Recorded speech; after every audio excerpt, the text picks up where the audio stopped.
When we move on to 3.6, we add in the option of what are called complex numbers or complex zeros. And when we talk about complex zeros, we're talking about zeros that are not real. And because they're not real, somebody had the creative idea of calling them imaginary zeros or imaginary numbers because they're not real. Okay, now it doesn't mean they don't exist. And that's what my students at school will say. Well, if these don't exist, why do we have to talk about them? Well, they do exist. They just don't fit into the real number system. They're in the imaginary number system or the complex number system. So the most basic complex number is classified as I. Okay, that is not a typo. It is an I. And some of you may or may not remember this from when you were in school a while ago or from intermediate algebra or whatever. But I is defined to be the square root of -1. Now, if you would all just take your calculators quickly for a second and type into the calculator square root of -1 and tell me what the calculator tells you.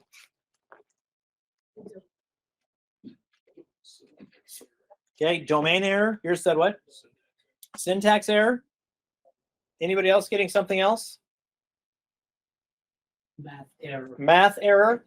Okay, every one of you is getting some kind of error, right? The reason is because calculators in general, not maybe every one, but in general, they're set up to deal with real numbers, not imaginary numbers. Okay, so this is an imaginary number. Now, what did yours do? Yours might be a little bit different. Did yours say something? What did it say? Oh, you didn't try it. Okay. Yeah, I think yours would say like non-real answer. Error, non-real answer. Error, non-real answer. Okay, so you're getting different error messages, right?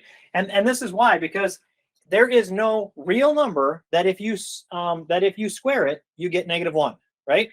Because if you take a positive times a positive, it's a positive. If you take a negative times a negative, it's a positive. And that's what square root means, right? Two numbers times itself, one number times itself equals this, right? Square root of 4 is 2 because 2 times 2 is 4. Okay, but there's nothing that can equal -1. So we have this extra, I don't have a good word for it. To get around this problem, they created this notation of I to represent this square root of -1. Okay, it's commonly called an imaginary number, and I've already used that term a couple times. Any real multiple of I is also an imaginary number. Okay, so if you had 7i, that's still imaginary. Anything with an I in it is imaginary. Okay, so we have a property here, and a property that helps us deal with these i's and with negatives inside of our radical. But if you ever have a negative inside of a radical like this, you take that negative out and separate it from the a, and on the outside, it's I. So this negative right here turns into that I when we take it out. Okay, and that's going to be important as we go through the arithmetic and the math that we deal with here for complex numbers or imaginary numbers. Okay, so we're going to do some examples of how we work with these complex numbers, and a lot of it is actually very similar to what we've done in the past. There's going to be one exception that we have to kind of keep track of. But let's start out by how do we simplify these? And here's again our property. But if we see the square root of -8, the first thing we do is take out the negative. When we take it out, it becomes an I, and then we just have the 8 inside the radical. The radical doesn't go away. We just take the negative out, and it becomes an I on the outside. But then we still want to simplify, if we can, this 8. So remember how we do that? We break it up. How can we break up 8? 4 and 2, and then 4 breaks up into 2 and 2. And what are we looking for here? Pairs, right? So I've got a pair of 2, so that 2 can come out here with the I, and then this other leftover 2 is going to stay inside. So that is our simplified version of the square root of -8. Okay, does that make sense? The only difference to what we've already done is that negative inside there comes out and becomes an I. What's going to happen on this second one? What should we do first?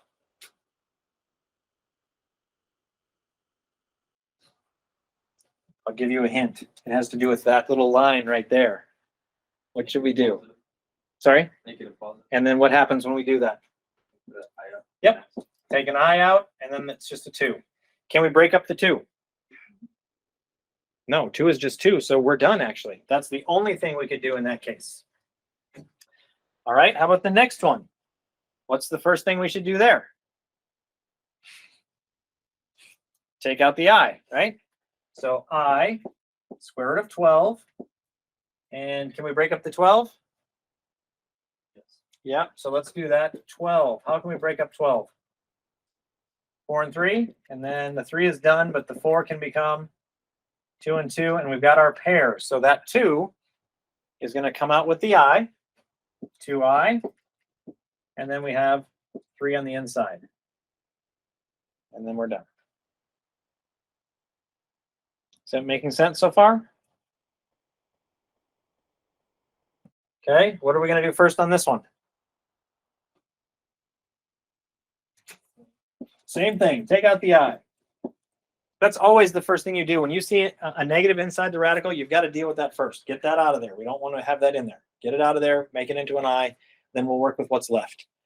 Now this one, can we break up the 36? Yes, but do we need to break it up? Not really, because what is the square root of 36? It's just 6, right? So if you don't, I mean, you could break it all up, but there's no need to. If it's a perfect square already, this just turns into 6i, right? Because 6 times 6 is 36. Okay. And so those, or that, is how we simplify things that have negatives inside of that square root sign. Okay, you just take out the negative, and then the rest of it you deal with as we have done in the past. Okay, any questions on that? Anybody remember seeing this in their past somewhere? Some say yes, and some say no, I've never seen this before, or I don't remember seeing it before, and that's fine. All right. So when we talk about these complex numbers, which are numbers that, so actually, let me back up 1 second. So we just talked about how we have these imaginary numbers, right? Forever, basically up until this point, at least in this class, we've only been talking about real numbers, right? All the fractions are real, square root numbers are real, integers are real, negative numbers are real. Those are all real. Now we've added in this I, and that gives us a whole new category of imaginary numbers. When we put the real numbers together with the imaginary numbers, we form an even bigger group, and that's the group called the complex numbers. So the complex numbers are all the reals together with all the imaginaries put into one big group. Okay? So it's kind of like we've got men, we've got women, we put them all together, and we've got people, right? They're separate groups, but we can put them together and make a bigger group. Does that make sense? Okay. I'm not saying which one is real and which one's imaginary. That's not part of the illustration there. So anyway, complex numbers. Number that has this form, a plus bi. It can always be written like this, and this is our standard form. So anytime we write an answer, we're going to write the real part first and the imaginary part second. Okay? Where a and b are real numbers. The only part that makes it imaginary is that I there. Okay? So simplify and write them in standard form, and then identify the real part and the imaginary part. So looking at this, what's the first thing we want to simplify?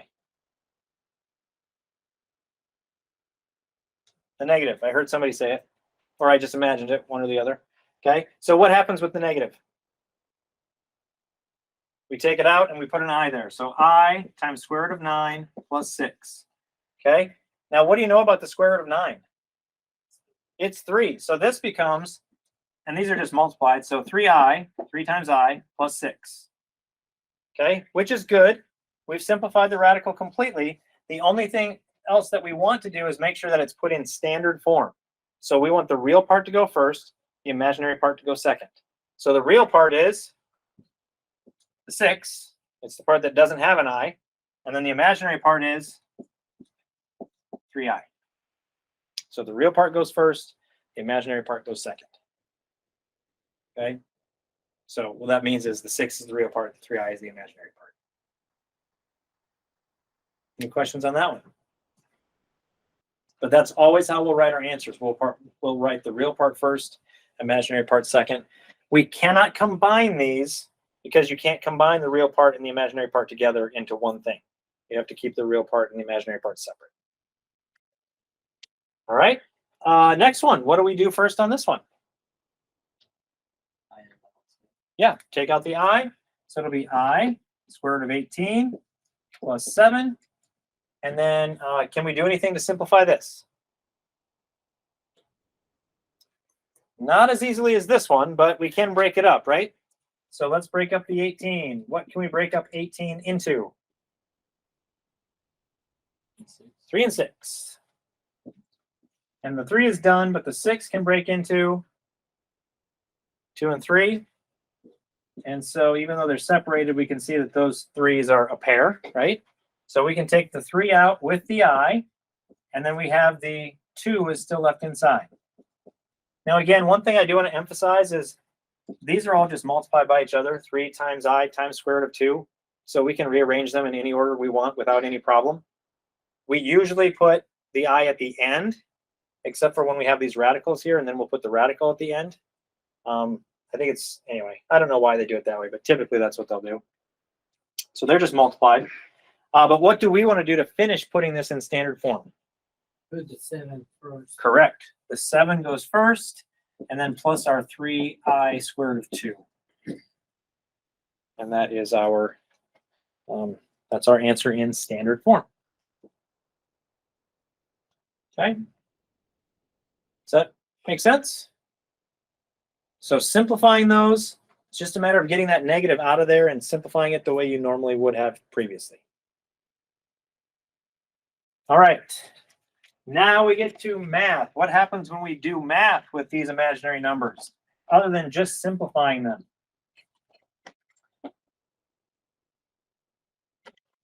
So adding imaginary numbers. The nice thing is, it's just like adding with variables, right? So here's what happens if you have two complex numbers, you want to add them together. You add the real parts together, just like you normally would, and you add the imaginary parts together. So notice it's going to be a plus c is still the real part, and then the b plus d with the I is going to be the imaginary part. Let me illustrate this for you using something you've already done. Let's say you had 3x plus 2 plus 5x minus 8. Now, we don't call this adding complex numbers because these aren't complex. But if we want to add these together, do you remember how we call it combining like terms? And we would combine the 3x with the 5x. And what would we get? 8x. And then we would combine the 2 with the negative 8. And what would we get there? Minus 6. Okay, let me show you this with i's. So let's say we had 3i plus 2. It's not in standard form, but that's okay. Plus, and then 5i minus 8. We're going to do the exact same thing. We combine the i's, and we would get 8i. Right? 3i plus 5i, 8i. Then you combine these. 2 and negative 8 gives us negative 6. And then with these, we're supposed to rearrange them and put them in standard form. But they work just like variables. Even though it's not a variable, it works just like variables in combining like terms. Okay? Pretty much always. There's one exception that we're going to talk about. But other than that, they always work like just combining variables. Okay? So that's a little example of that. We're going to do some more examples here. So looking at this, we're adding 3 minus I and 2 plus 3i. So we're going to start out, and we're going to add together the real parts. So where's the real parts? 3 and 2. 3 and 2. What do we get when we add those together? 5.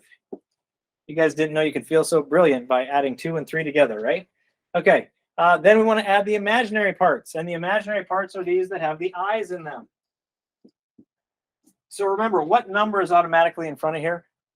A 1. So it's negative 1i plus 3i. What does that give us? 2i. And that's our answer. 5 plus 2i. Works just like variables, right? How about this second one? Add the real parts together. There is only one real part, right? Negative 4. So we just write that down. Nothing to combine it with. Then we're going to add the imaginary parts. What do we get when we add the imaginary parts together? 0i. What's 0 times I, do you think? 0. It is. It's 0. Just like 0 times anything is 0, right?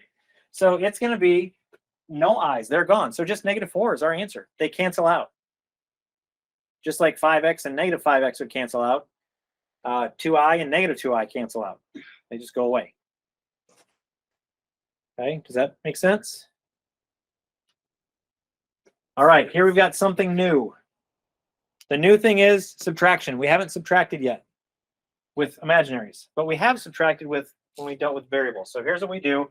The easiest way I think to deal with this is just view it as adding the opposite or distributing the negative. So when this negative goes with this, it's going to turn that one positive. It turns that one negative. So the negative distributes, turns that one positive and that one negative. And after you do that, then it's all addition. So this time we have 3 real parts. Real, real, real. What do we get when we add all those real parts together? 0. Yeah, because 3 plus 2 is 5 minus 5. That's 0. I'll write it down. 0. And then what do we get when we add our imaginary parts together?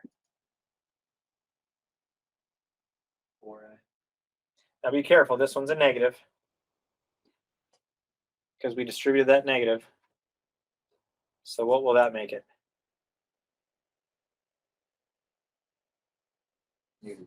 Negative 2i. And instead of 0 minus 2i, we could just write minus 2i or negative 2i, right? We don't need the 0 in there, just like we didn't need the 0i in there on the last one. Okay, so here's our answer here. All right. Let's do the same thing with this one. We've got this. Here's a plus, but here's a negative. So let's distribute the negative. This is going to turn to positive. This distributes to here, makes it minus 7. It also distributes to here, making it minus I. So make sure you distribute it to both parts of that third parentheses. And then we want to add our real parts together. So 3 and 4 and negative 7. What do we get when we combine those? 0. And then we've got 2i, a minus I, and a minus I. And again, what number is in front of those minus i's? 1s automatically. So what are we going to get there? 0i. So that one actually completely cancels out, and we're just left with 0. 0 for the real part and 0 for the imaginary part.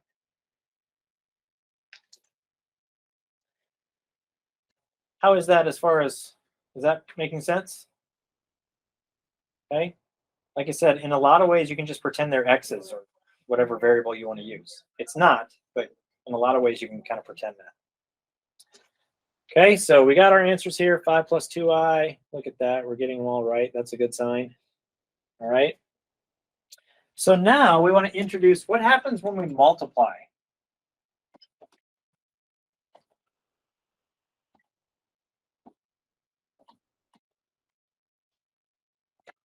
And let me double check. I think there was something in your notes here that I didn't have up on here, and I want to make sure.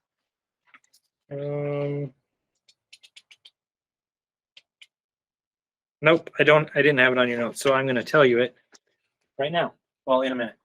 Okay, how can we simplify this first radical? What do we do first with that? Remember, we don't want that in there, so what do? Take it out as an I, and then what can we do with this 4?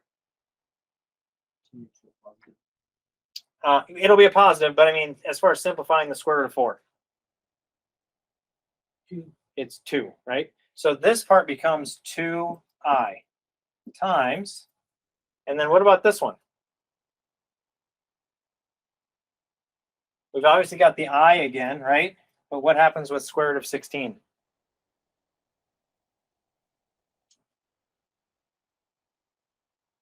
It's 4.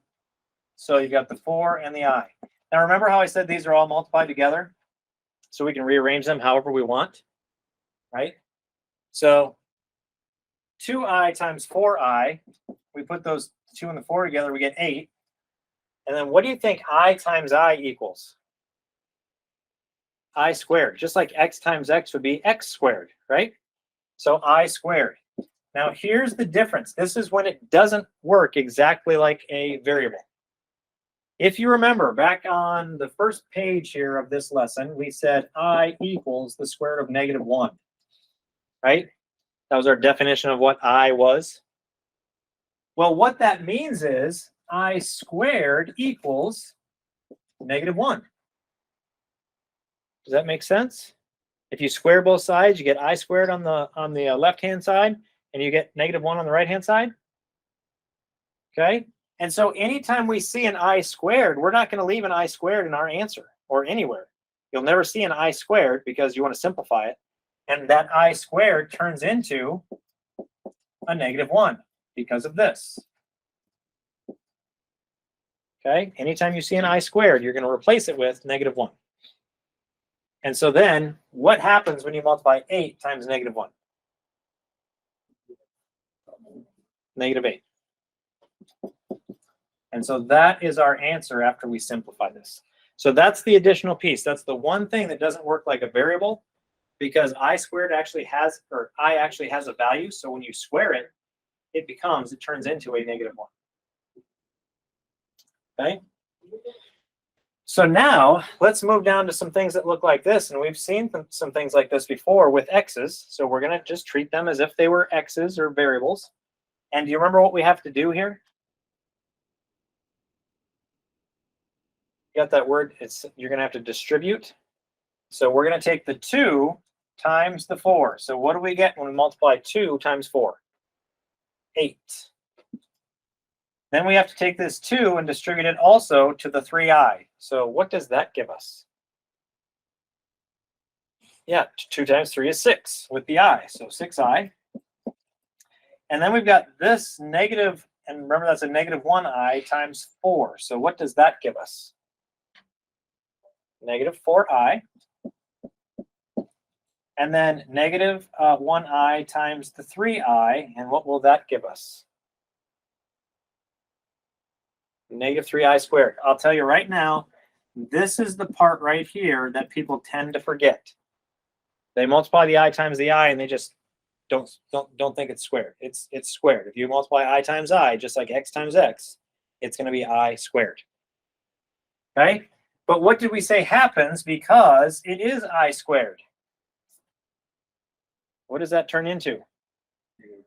-1, right? It always happens. If you see an I squared, you're going to replace it with -1. So this is 8 plus 6i minus 4. I'm not going to simplify anything yet. Minus 3 times -1. So this turns into a -1. What happens when we multiply this -3 times this -1? Plus 3. So this becomes 8 plus 6i minus 4i plus 3.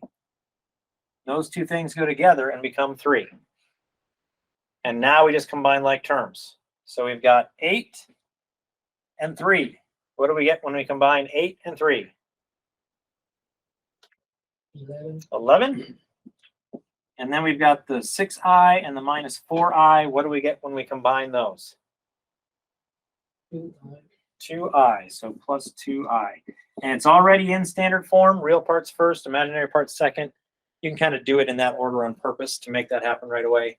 But that is our answer for that one. Does that make sense? The distribution is the same. It's just the simplifying because of that I squared turning into a -1 that will change things a little bit. So let's go ahead with this one. What are we going to do first?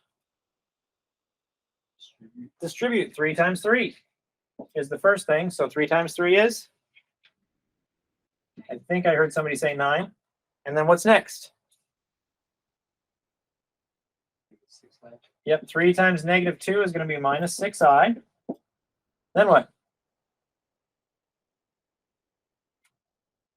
2i times 3. Yep, and what does that give us? 6i. Yep, so plus 6i, and then 2. what is it? Yep, minus 4i squared. Okay, and again, let's deal with this. What do we know happens here because of this I squared? Comes -1, right? So 9 minus 6i plus 6i minus 4 times -1. And then what happens to this because of -4 times -1? It makes it a plus 4. So 9 minus 6i plus 6i plus 4. And then we combine like terms. 9 plus 4 is what? 13. 13. -6i plus 6i. 0. It cancels out. So our answer is just 13. Okay. Now, you'll notice here I did 3 steps to simplify this I squared. Does anybody see what's actually happening every time you get an I squared? You turn it into a -1, and then you multiply it, right? What does multiplying by -1 do always? If you take anything and multiply it by -1, what happens? It changes the sign, right? It makes it the opposite of what it was. So this one was a -3 times the I squared. It eventually became just a +3. This one was a -4 times the I squared. It eventually just became +4. If it would have been +7 times I squared, it would turn into a -7. It's just the I squared is just going to change the sign because that's what multiplying by -1 does. So you can simplify it like I've been doing here, or if you get comfortable with it, you're like, oh, I know what happens here. This just changes the sign. But that makes the I squared go away. Okay. All right. So those are our answers on those 3. And I'm pretty confident with those answers. So that is good. We're going to come back to this one in a little bit because this one is going to be important later on. But let's take a look at these 2.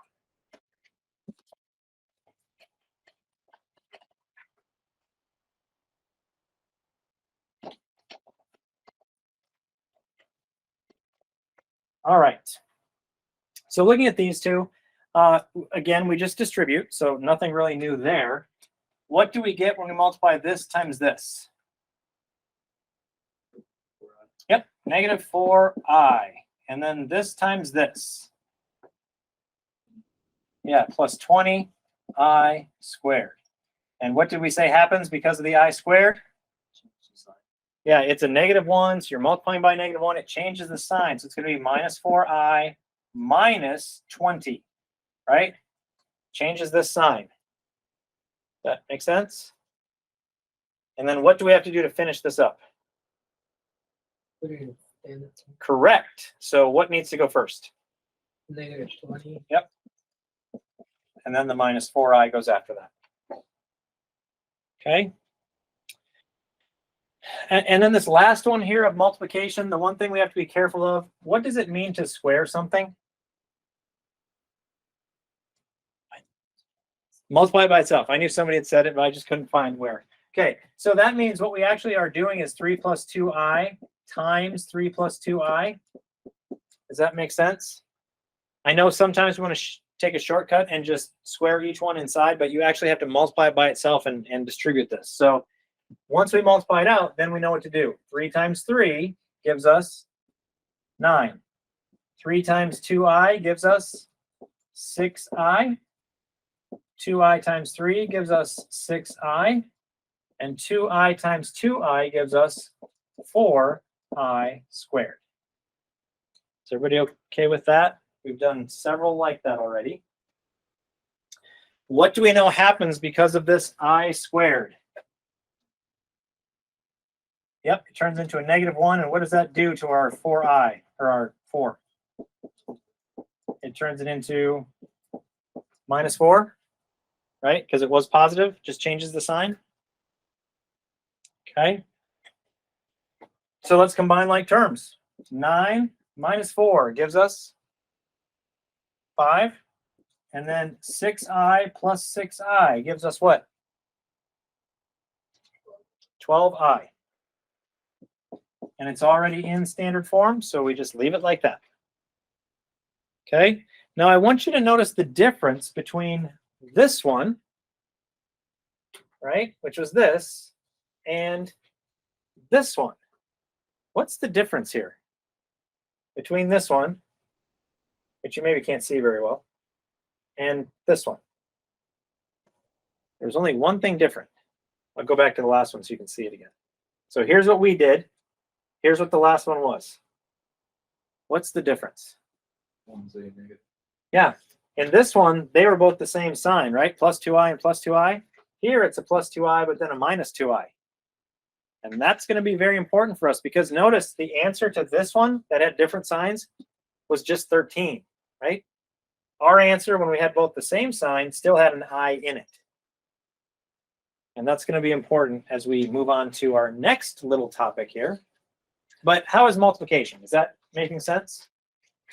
Just be careful with that I squared. All right, so here is why that becomes important. Those are actually, that 3 plus 2i and the 3 minus 2i are actually a special pair. And those types of special pairs are called complex conjugates. Okay, you really don't have to necessarily remember that word, except I'll use it once in a while in class. But it means that the real parts are the same and the imaginary parts are opposites. That's what complex conjugates are. But when you, and again, so the only difference between the number and its conjugate is the middle sign. The middle sign switches. That's the only difference. The first sign does not switch. None of the numbers switch. The only thing that switches is the sign in the middle. One's going to be plus, one's going to be minus. And here's why that's important, because when we multiply them together, it always ends up canceling out the i's every time. Okay, because the I squared will always turn into a -1, and then the middle terms always end up canceling out. So that's why these are going to be useful. And this is the pattern. I wouldn't worry about necessarily memorizing this. You can if you want to, but the idea is the i's will go away when you multiply those conjugates together. Okay, so I don't even think that the book uses this, so I'm not sure why they put that in there, but don't worry about that. But that notation with a plus bi with the line over the top, it means the conjugate, and it just means a minus bi. That's all that means. Okay, so we've done addition, we've done subtraction by turning it into addition, we've done multiplication with imaginaries. Now we're going to move on to division, which is a little bit weird because we don't actually divide anything. Okay, what we actually do when we're dividing is we put it in standard form, because right now they're not separated, right? You don't have the real part and the imaginary part separate. Okay, and the way we put it in standard form is actually by multiplying. We just have to multiply twice. So in this case, division means multiply twice. So here's how we do it.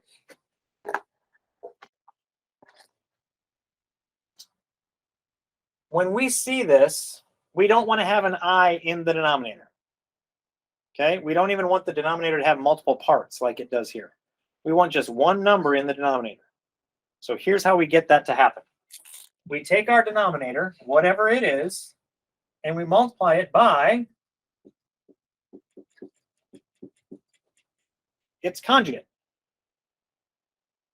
Okay, and remember what that'll do. The conjugate will make the i's go away, right? But since we're multiplying the bottom of our fraction by this value, we have to multiply the top by the exact same thing. Okay, because whatever you do to the bottom of a fraction, you have to do to the top. Just like with equations. Whatever you do to one side, you have to do to the other so that everything stays equal. Okay, because if you think about this green fraction right here, that's actually equal to 1, right? Anything divided by itself is 1. So we're really just multiplying by a convenient form of 1. All right, so let's deal with our denominator first. I want to make sure you guys see that the i's will go away. So multiplying 4 times 4, what does that give us? 16. And this is 4 times 2i will be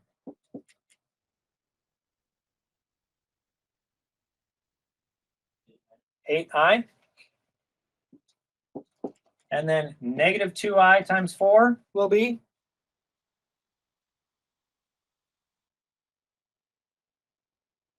negative 8i. And then finally, negative 2i times positive 2i will be what? You're close. But 2 times 2 is? Yeah, negative 4i squared. Okay? And I'm just going to keep simplifying the bottom to make sure you guys understand that these i's are going to go away. What happens because of this I squared? Negative 1. So what does it do to the negative 4? Makes it plus 4, right? So I'm just going to put plus 4 there. That's gone. What happens with these two middle terms? They cancel each other out. And so in our denominator, we end up with 16 plus 4, which is 20. So notice our denominator turned out really nicely, which is what we need to happen. We need that to turn out to just be a number. Now we need to multiply the top. So 2 times 4 gives us 8. And 2 times 2i gives us 4i. Then we have 3i times 4. And what does that give us? 12i. And 3i times 2i. 6i squared, right? And what does the I squared do to that last term? Minus 6. So I'm just going to cross that off and put a minus 6. Is everybody okay with that still? I squared is negative 1. 6 times negative 1 is negative 6. Okay? Combining the real parts, 8 and negative 6 gives us 2. 4i plus 12i gives us 16i. All right, we're just about done here. So we have gotten rid of the i's in the denominator, correct? We just have one number down there, which is exactly what we want, because here's what we do now.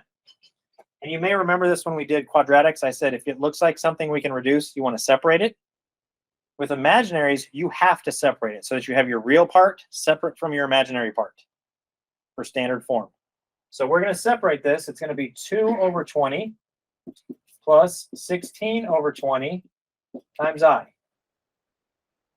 that make sense? That denominator goes under both parts. It's dividing both of those. And then we reduce if we can. Sometimes we can, sometimes we cannot. 2 and 20, can they reduce? To be what? 1/10 plus, and then how about the 16 and 20? Can they reduce? Okay, what can they reduce by? 4, right? So what would that turn them into? 4/5. And so that is the standard form of this number right here. Okay, so do you notice we didn't really divide? We had to multiply twice to get it into standard form. Okay, now, I mean, the directions say divide, but we don't really divide. Okay, does that make sense? So if you are supposed to divide, you multiply by the conjugate of the denominator, both on the numerator and the denominator side. Okay, I think we've got one more of those, right? All right.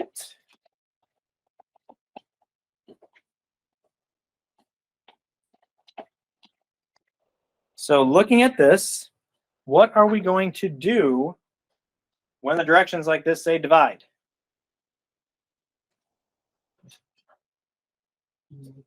Multiply. And what are we going to multiply by? Yes, the conjugate. And what is the conjugate? And here's where we have to be careful, that we really pay attention. What's the conjugate of negative 2 plus 3i? Correct. Perfect. Negative 2 minus 3i. Because the only thing that switches is the middle sign. The first sign doesn't change. The numbers don't change. Just the middle sign changes. Okay, is everybody okay with that? And I'll have to stress it because a lot of times we get messed up when we start changing a whole bunch of things, especially when we see a negative in the front. For some reason, we don't like that. but it is -2 minus 3i. We're going to multiply that on the top as well.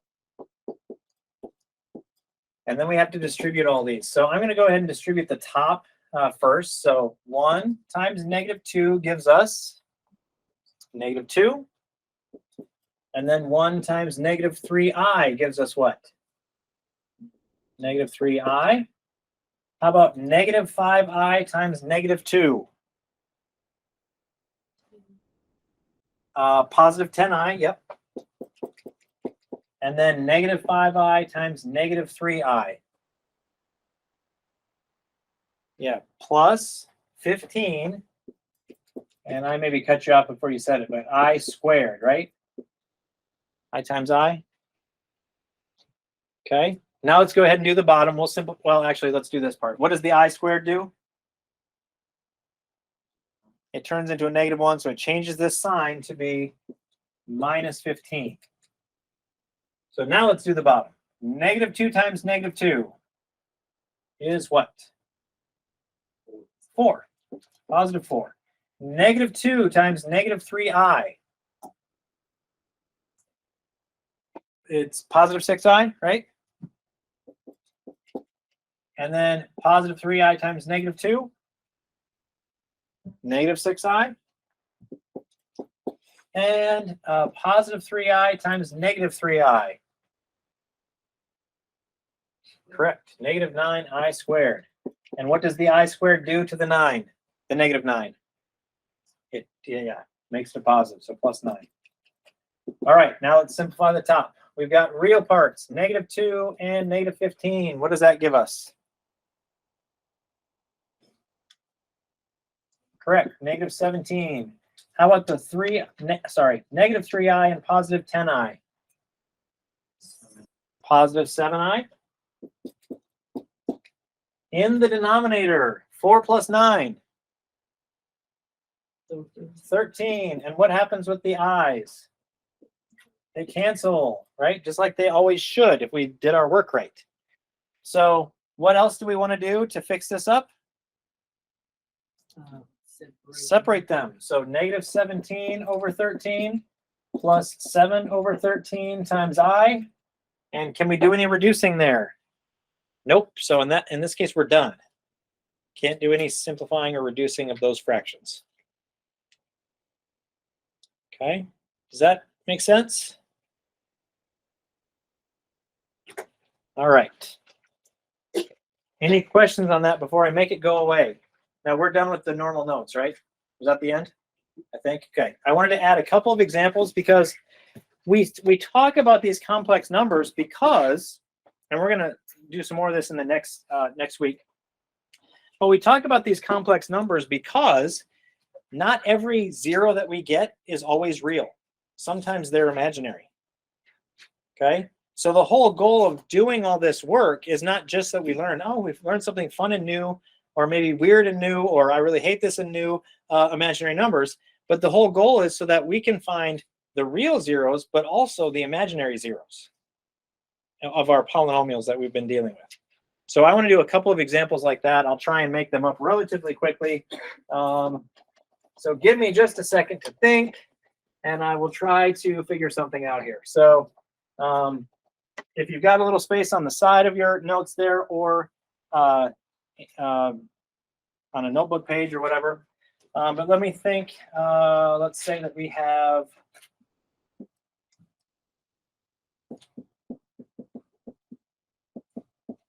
so x cubed minus 5x squared plus x minus 5.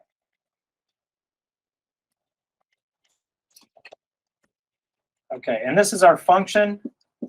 And the directions, like they did in our last section, say find the zeros. Now, last time they said find the real zeros, but now I'm going to say find the zeros, all of them, real and imaginary. Okay? And actually, when you're dealing with real and imaginary, it's not just there might be 3, it's there are always 3, exactly 3. Okay? Remember with reals, it was there could be up to 3. Now, if you're dealing with reals and imaginaries, you're finding all of them, there will be 3. Okay? So, looking at this one, I'm going to give you just a second to see if you can figure out how to do it, because I need to try and make up another problem that's maybe not quite so obvious. So.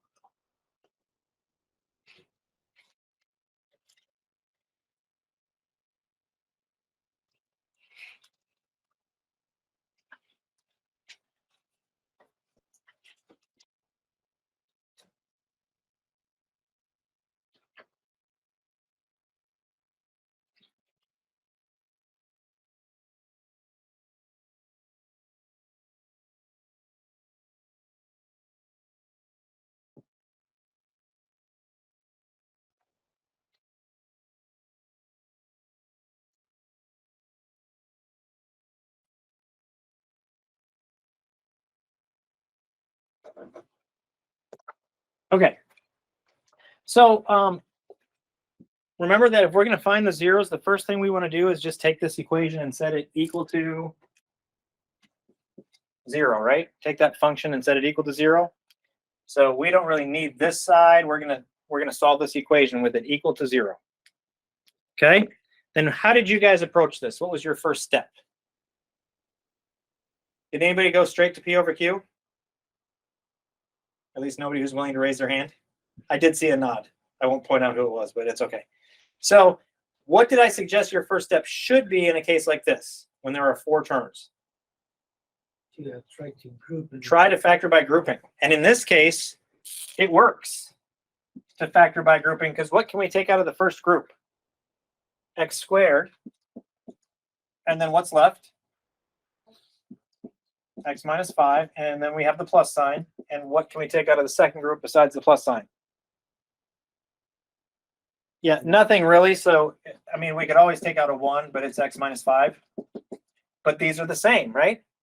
So we know one of our factors is X minus 5, and the other one is X squared plus 1.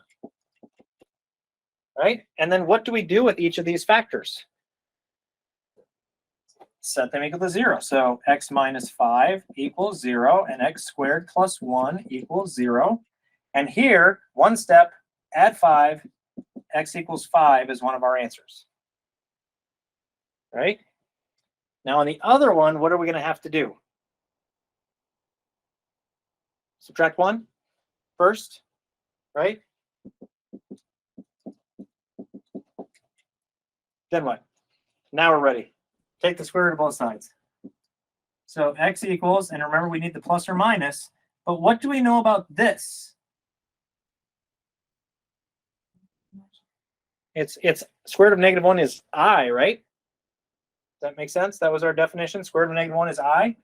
So our 3 answers are, when you're entering them in your box here, 5, I, and negative I. Those would be your 3 zeros. Okay, does that make sense?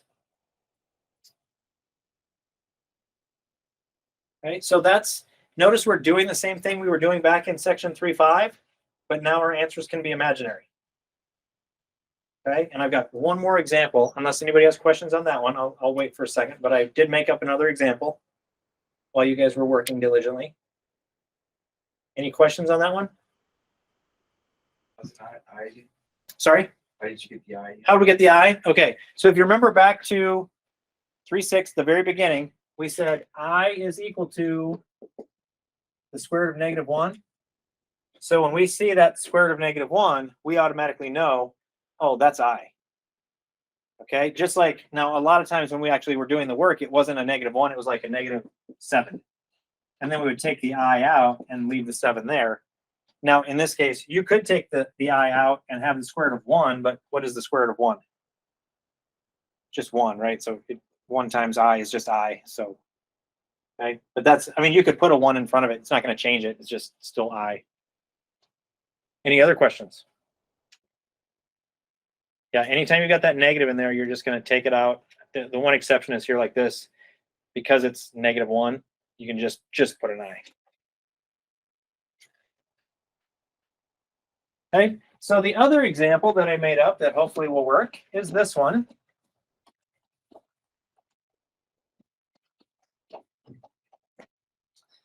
And it says X cubed plus x squared minus 2. So f of x equals x cubed plus x squared minus 2. And again, we're going to find the zeros, find all the zeros. So we're going to set it equal to 0. Okay. This one only has 3 terms. Can we try to factor it by grouping? No. And we have got x cubed, so we can't even factor it like the normal way of, a times c, whatever, because it's x cubed instead of x squared. So we're going to have to go with the p over q idea. So our guess and check, p over q. Where do we get the numbers? The numbers for p come from factors of what? -2. The -2. And again, we don't worry about the negative because they're all going to be plus or minus anyway, right?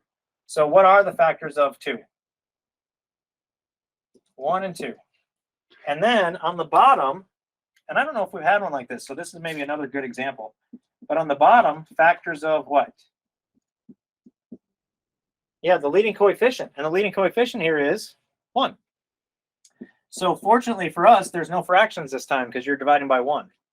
So our options are 1 over 1 and 2 over 1, and they both have the plus or minus. Does that make sense? So now we're going to set up our synthetic division. And we do have to be careful because we've got 1 for the x cubed, 1 for the x squared, and it's been a while since we talked about this, but notice there's no x. The x is a missing term, so what do we have to put in place of that x? 0. A 0, that's right. And then -2. Okay, so what would you guys try first? 1. Is 1 going to work? Yes, it is going to work because 1 plus 1 plus 0 plus -2 equals 0. Right? 1 plus 1 plus 0 plus -2 equals 0. So that means this 1 should work. So let's hope that it does. We drop the 1. 1 times 1 is 1. Add them together, we get 2. Multiply, we get 2. Add, we get 2. Multiply, we get 2. Add, we get 0. So yes, 1 does work. And we knew it should because of our little shortcut, right? So x equals 1 is one of our zeros. Now, what do we have left here? It was x cubed, right? So this is 1x squared plus 2x plus 2, and we're still trying to find out when does this equal 0. Okay? And I'll just tell you, this one does not factor. You could try to factor it, it just doesn't factor. So our other option, if it doesn't factor, is quadratic formula. So A is what? 1. B is 2, and C is 2 also. So let's plug that in. X equals, I'm not going to write it out again, but hopefully it's in your notes in the last lesson. Opposite of B. Well, B is 2. So the opposite of 2 plus or minus the square root of B squared. So 2 squared minus, and we have 4. That's just from the pattern. And then times A, which is 1, and times C, which is 2. And then what goes in our denominator? 2 times A. So that's 2 times 1. So if we simplify this, -2 plus or minus 2 squared is 4. -4 times 1 times 2 is going to be -8 over 2. Everybody okay so far? So we're just going to continue simplifying inside that radical.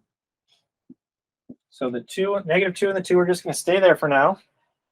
What do we get when we take 4 minus 8? -4. And then we can see, the -4 inside the radical. That means imaginary, right? So I'm going to take out the I. And then I have the 4 left over. What do we know about the square root of 4? It's 2. So this becomes -2 plus or minus 2i.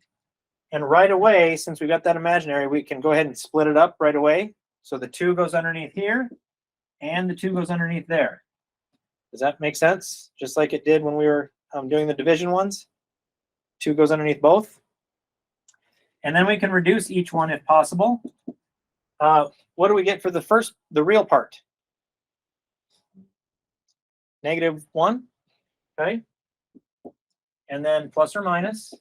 And then what do we get for the imaginary part? Yeah, 2 divided by 2 is 1, right? So 1i is just I.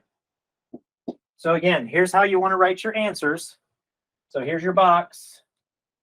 X equals 1, and then -1 plus I, comma, and then -1 minus I. Does that make sense? Because you don't have the ability to put in a plus or minus in the box, so you have to just write them separately. Okay, does that make sense? All right. That's it, guys. Again, I didn't check to see when you guys did your homework, so but you know, try to get at that as soon as possible so you don't forget everything, especially with that 2-week break that we just had. And just so you know, and this is just in general, I usually get up really early because to get to school, I usually get up about 5, get ready and get to school at a good time so I can help students who have questions at school. So if you are thinking that you are going to want help with your math, which I am totally willing to do, if you email me after about 9:30 on Monday night, I'm probably not going to respond. I will try if I'm still awake, but a lot of times I'm usually asleep by then. So if you think you might need help, earlier is better, like Sunday or Saturday or, you know, earlier in the week. Okay? Any questions?